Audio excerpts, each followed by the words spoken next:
forget everything you think you know about the Grim Reaper. While Hades is famous, plastered across movies and mythology books, few realize the intricate roles other death deities played in ancient beliefs about the afterlife. The Etruscan Vanth, wielding torches and instruments of punishment; the primordial Thanatos, arriving with gentle hands to claim your final breath. We're unmasking the true responsibilities of these often misunderstood figures and revealing how they truly guided souls beyond the veil. If you're fascinated by mythology's darker corners, please do me a favor. Hit that like button and subscribe. And drop a comment telling me, have you ever heard of Vanth or Thanatos before today? Let's see how many people know these forgotten gatekeepers. Before we walk through the gates of the underworld, we need to break the biggest myth of all, the modern one. Because somewhere along history, death got simplified, flattened, turned into a single hooded figure holding a scythe. That version of death? It never existed in the ancient Mediterranean. To the Greeks and Etruscans, death wasn't one being. It was a sequence, and different forces handled different parts of it.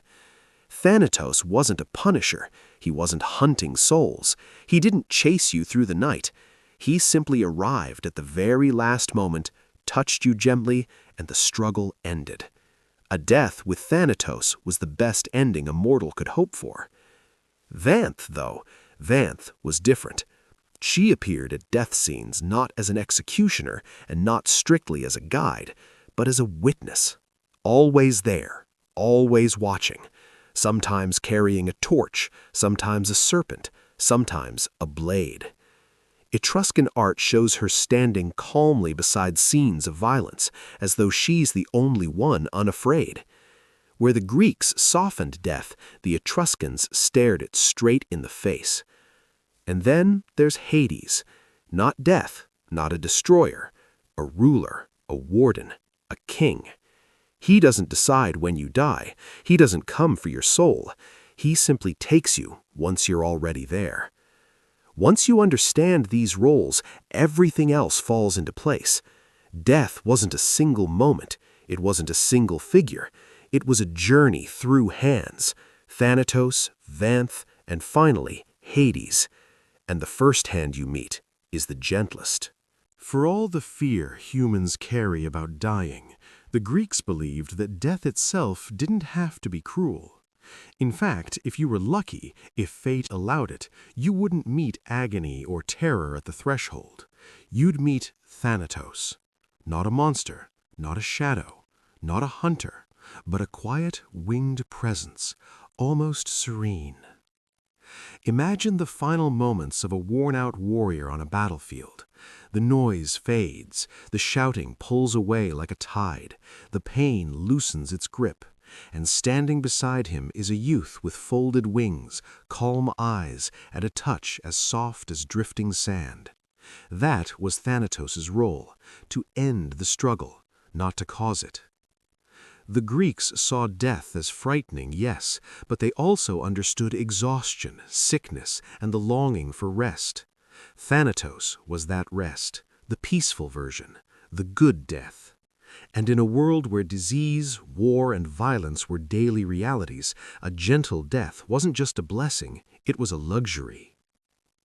He's often depicted beside his twin brother, Hypnos, the god of sleep.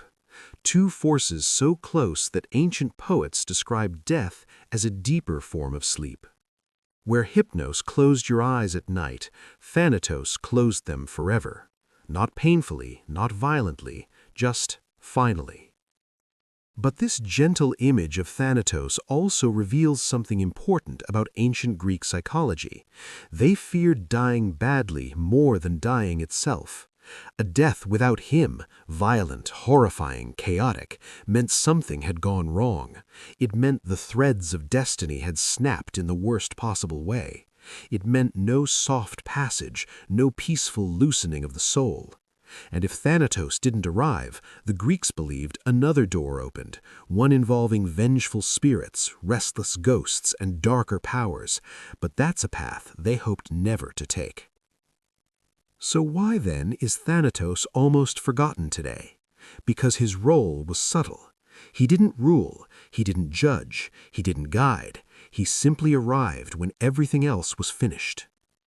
He belongs to the quietest moment in human existence, the sigh when life slips into whatever comes after. If Hades is the king waiting at the end of the journey, Thanatos is the one who gently sends you on your way.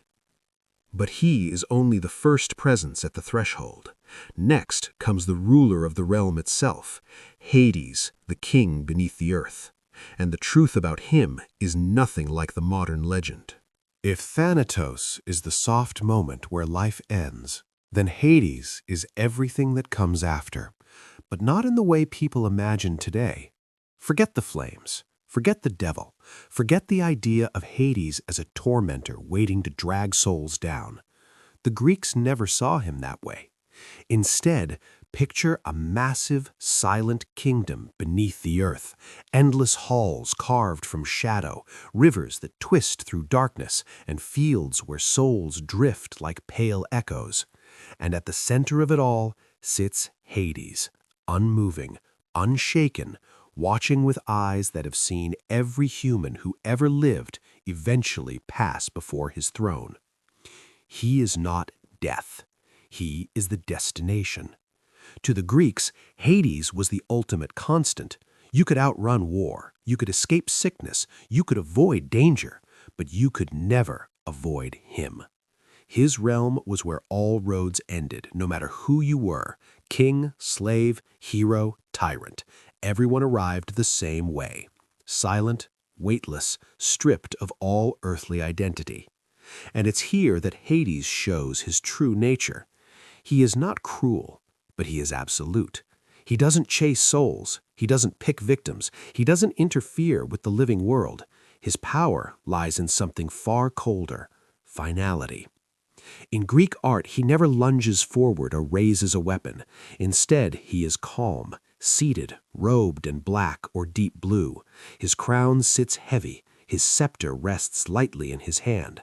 He rules not by force, but by inevitability. This realm he commands, what the Greeks called Haidu, the house of Hades, wasn't just a pit of despair. It held the good, the bad, and everything in between. The beautiful meadows of the Elysian fields existed here, glowing softly for the blessed. So did the gloom of the Asphodel meadows, where ordinary souls wandered in muted neutrality. And deeper still lay Tartarus, a place of punishment reserved for the worst of the worst. And yet, through all these layers, one truth remains constant. Hades does not choose anyone's fate. He simply enforces it. He is the ultimate keeper of cosmic law, unbribable, unmovable, unchanging. Thanatos is the gentle hand that closes your eyes. Hades is the throne you stand before once they are closed. But between those moments, between the ending of life and the arrival in the underworld, there is one more figure who watches, who guides, and who sometimes brings fear stronger than death itself.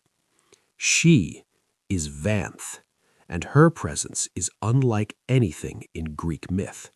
If Thanatos is gentle and Hades is inevitable, then Vanth is the one who makes you confront the moment of death itself. She is not subtle. She does not fade into shadows. She appears at the very edge of life and death, wings spread wide, torch in hand, often carrying serpents, whips, or other instruments that mark her as both guide and punisher. She is fearsome, but she is also necessary. The Etruscans saw the world differently than the Greeks. Life was fragile. Death was unpredictable. Violence could erupt at any moment. For them, a simple escort to the underworld wasn't enough. There needed to be a witness.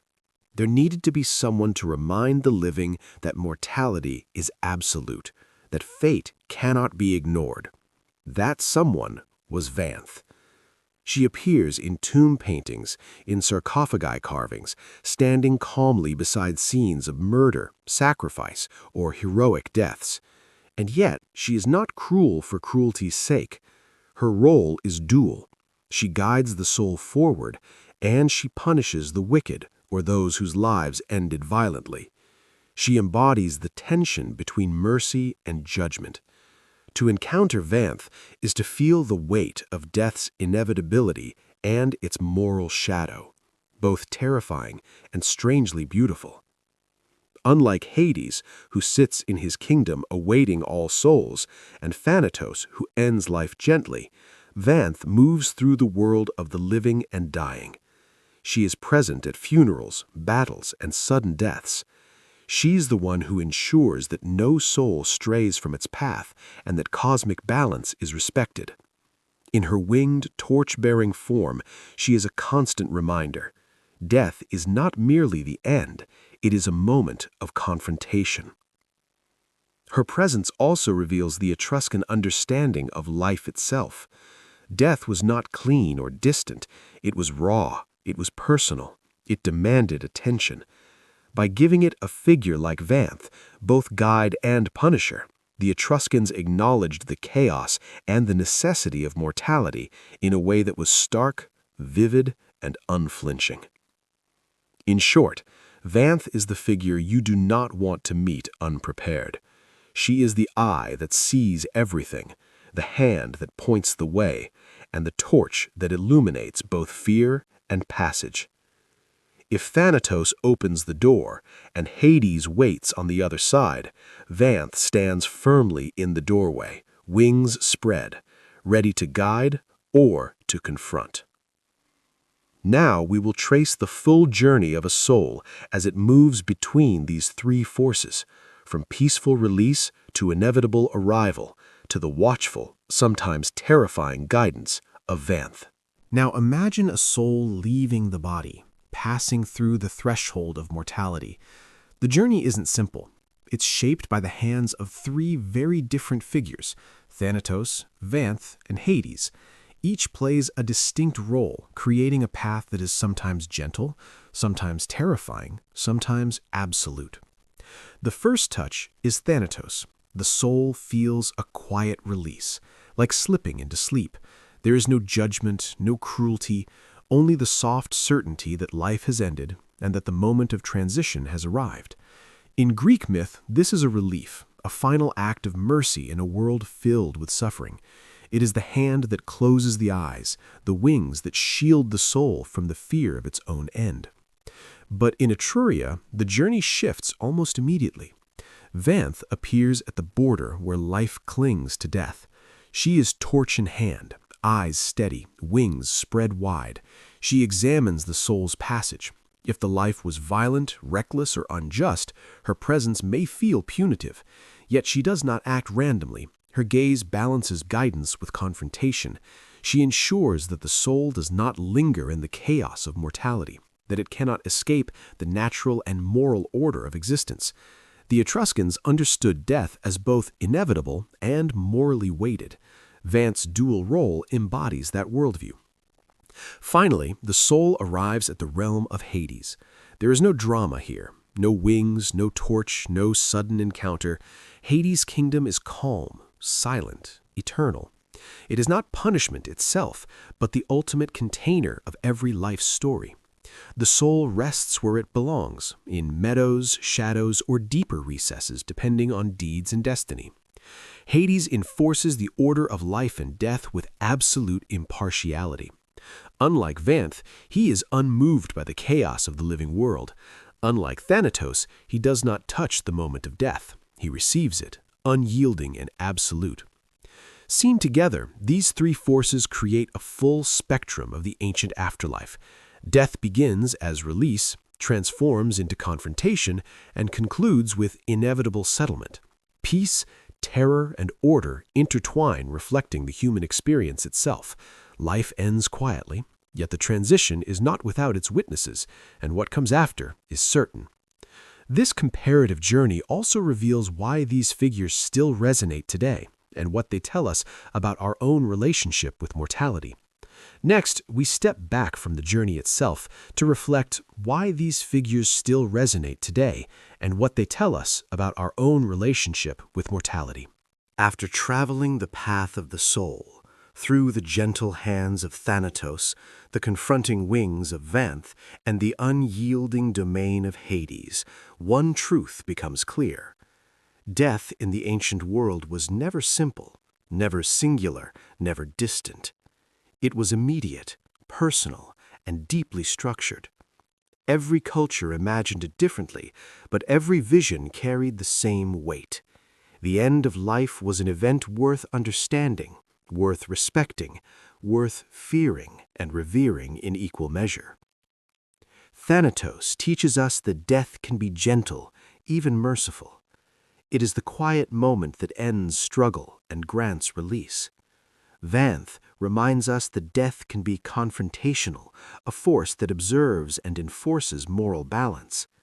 Hades shows us that death is inevitable, inescapable, and absolute, a law of the cosmos that no mortal can evade. Together, they form a triad that captures the complexity of mortality far more accurately than the single scythe-bearing figure popularized in modern imagination. But why does this matter today? Perhaps because, despite millennia, our fear of death remains the same. We still crave understanding, still search for guidance, still hope for mercy at the end. These ancient figures endure because they mirror our deepest anxieties and our longing for certainty in the face of the unknown. By learning their stories, we confront our own mortality, not with terror alone, but with clarity, imagination, and a strange sense of connection to those who came before us. And so the journey ends not with silence, but with reflection. Death is a passage. It is layered. It is personal. And the hands that guide us, gentle, confrontational, or absolute, are reminders that every ending carries meaning. If this exploration of forgotten death deities resonated with you, there is more to uncover. Like, comment, and subscribe to step deeper into the myths, the hidden histories, and the ancient truths the world has almost forgotten. Tell us in the comments, which of these figures would you rather meet at the threshold of death? The gentle Thanatos, the fierce Vanth, or the inevitable Hades? And remember, the next time you feel a chill in the air, or catch a shadow moving just out of the corner of your eye, perhaps the veil is thinning, and these ancient gatekeepers are still watching, still waiting, still holding the passage open, just as they have for thousands of years. The gate to the unknown is always open. Will you step through it?